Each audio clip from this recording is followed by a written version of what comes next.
Hey everybody, welcome back to another episode of Unlocking Doors. Today we are talking about credit scores. It's the secret number that nobody really knows what it is, but we're going to talk about that today and we're going to change that for you guys, so stay tuned.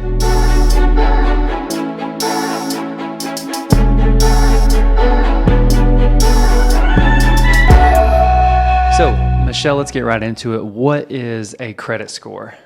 So it is that one number that determines really whether or not you are responsible and, I don't want to say the word worthy, but that's the word that comes to mind, like really. Because they talk about credit worthiness. Yeah. So I guess that is right. Yeah. It really is. The creditor looks at that number to determine your likelihood of paying your bills on time. There's not a specific number, like you have 3 credit bureaus, right? So there's TransUnion, there's Equifax, and there's Experian, and they all have their own number. So if I pulled your credit and... It's going to be stellar, by the way. Yes, it's going to be stellar. From borrowing all that money. Yes. Bazillions of dollars, but you pay the bazillions back. Yes. If I were to pull your credit report, I'm going to get 3 different numbers because each bureau has different information, and that information determines that score. So it's not just one score you're looking at. So when you talk about your credit score, what kind of a range of number does that fall? Like, I mean, is it like 1 to 10? Is it like different numbers? How do you rate? So scores can be as low as 300. Right. So it's 300 to 850. We do see credit scores in the 800s, and typically that's someone who's been borrowing money for a long time. Right. And paying it back. And paying it back on time. Yes. The 300, I've never seen a credit score below the 400s. Right. But I don't think I've heard of one either. So that I don't even know what you'd have to do to determine a 300. If you have ever had a 300 credit score, good for you, because neither one of us have ever seen. Give us a call if you have a 300 credit score. We'd like to. Yeah. We'd like to interview people about what not to do. Yeah. Just kidding. Just kidding.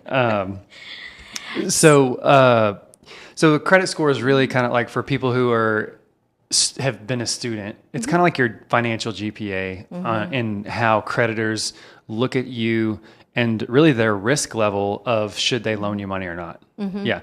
What are some factors that can hurt somebody's credit score? Well, the obvious one. Missing payments. Yeah. But I think one of the big surprising factors in your credit score is medical bills. There's this misunderstanding that medical bills don't hurt your credit score, and that is not true. So if you have a medical bill and you're paying the bill to the hospital, the doctor, the radiologist, and as long as you continue to make the payment, and typically a doctor's office, a hospital, they're going to work with your budget. Right. But if you decide to ignore those bills and you let that account go into collections, it's going to hurt your credit score. And whether that is a $15 medical bill or a $1,500 medical bill, it's going to hurt your credit score the same. It's a collection that was just reported on your credit report. And that's one of the misunderstandings that a lot of folks have. Medical bills do matter, and it does affect your credit score. It can drop your score 100 points. Really? With one medical bill. And that could be, for obviously people who are watching this, that's the difference in qualifying for a mortgage or not, or getting a preferred rate or not. Absolutely makes a big difference. Wow. Okay. So staying on top of those medical bills, if there's one thing that you get out of this whole episode is pay attention to those medical bills. Don't ignore them. And if they're bigger than what your budget is, make arrangements to make payments that you can afford and consistently make that payment. And I feel like that's not just with medical bills, but that's with anything. Like, don't ignore the reason we ignore things when it comes to finances is because we know it's maybe not ideal situation. But I feel like the more you push it off versus having a plan and attacking that plan, just the worse it's going to get. It's not going to get better by ignoring it. Nothing ever does. Well, and most creditors... It's like a girlfriend who's mad at you. Just don't ignore it. Yeah, don't ignore it because it's only going to get worse. Yeah, don't block the text. Yeah. But I think... to your point, the creditor wants what you can pay. They would rather get a little bit from you consistently than to be chasing you down. Yeah. So. What are some other, like, I know some people talk about, well, let me pay down my balance before you pull my credit or something like that. What is there like an ideal range of where, like if you have a credit card, do you want to be 50% paid down? Do you want to be 30% paid down? Do you want to be paid all the way off? Like how does a credit balance affect credit score? A lot. Your credit utilization makes up about 35% of your credit score. Okay. And so what I mean by that is if you've got let's just say you have a $1,000 limit and you have $100 balance, you're 10%, you've got 90% available credit to you. You're only using 10%. Right. And the credit scores actually use an aggregate of all of the credit you have available. So it's not just that one credit card or account. So paying down, and we hear that often, I want to pay off or pay down my credit cards before you pull my credit report. And that's a good idea if your credit utilization is high. Yeah. Now, if someone's already down to a 10% credit utilization, it's not going to help. Yeah, it's not going to be a huge difference one way or the other. No, but ideal, if you're trying to maximize the increase in your credit score is 10% of the limit available. Gotcha. Okay, so right around 10%. Yeah. And then, of course, some of these other ones that we have listed out here. Well, actually, here's one I want to talk about. Okay. Closing old accounts, because like credit history, like the length of credit line or whatever you want to call it, basically how long you've had an account can also affect your score. And sometimes people, it's like, well, I haven't used this credit card because I get better points on this one. And then they'll go close that out.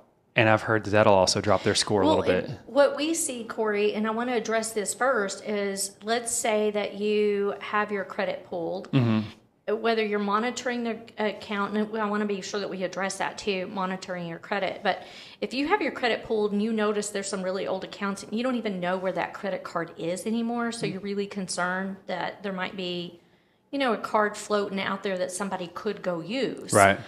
That is a legitimate concern. Right. But if you go and close that account, you lose the history, to your point. Right. But you also lose that limit available to you that you're not utilizing. So it will also, by closing that account, you reduce your credit available to you, which then increases your credit utilization if you have balances on other cards. Yeah. So if you had that, if you have 10% credit that you're utilizing on another card, and then you close this one out, that 10% can jump up to 25 or 30%. Quickly. Yeah. Because, so the best thing to do really is call that creditor and see if you can close that specific number out and have them reissue a card without showing it closed. Right. So that you still have that card in your hand so that you can protect your credit without losing that credit history or that utilization. Gotcha. Cool.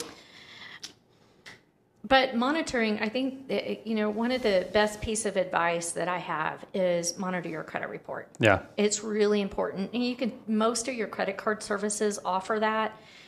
You can go to Credit Karma. There's some good sites. And it's not that the specific score that you're paying attention to, because each one of those services are going to have different scores than what I would even have if I was pulling credit. Yeah. But the score is an indicator that something has been updated on your credit report. So paying attention, if my score changed, what changed on my credit? Right. And they all have good advice on different ways to improve that credit score. So, you really need to stay on top of that because you don't know if something happened.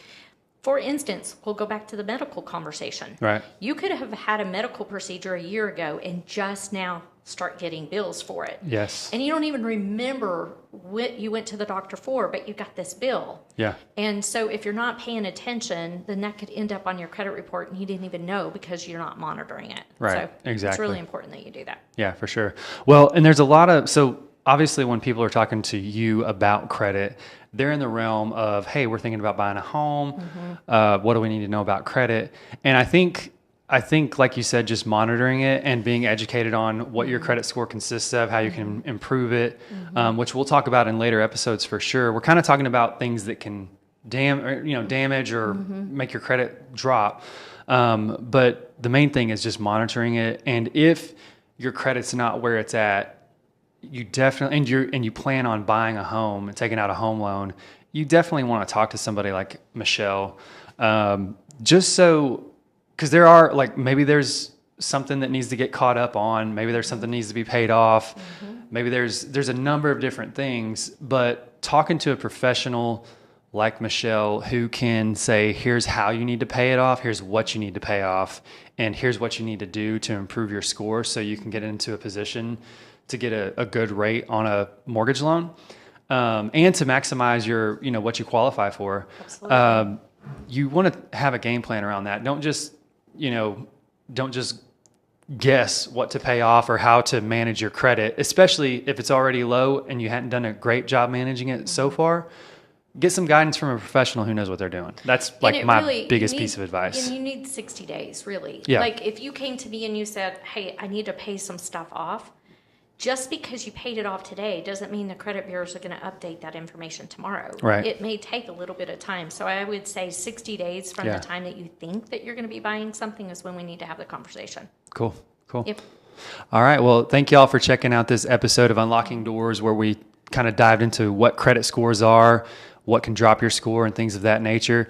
Y'all be sure and share this with somebody who is interested in getting a mortgage loan, curious about their credit, all that good stuff. Subscribe, give us a thumbs up, share it with a friend. Hope you guys are doing well, and we will catch you on the next episode.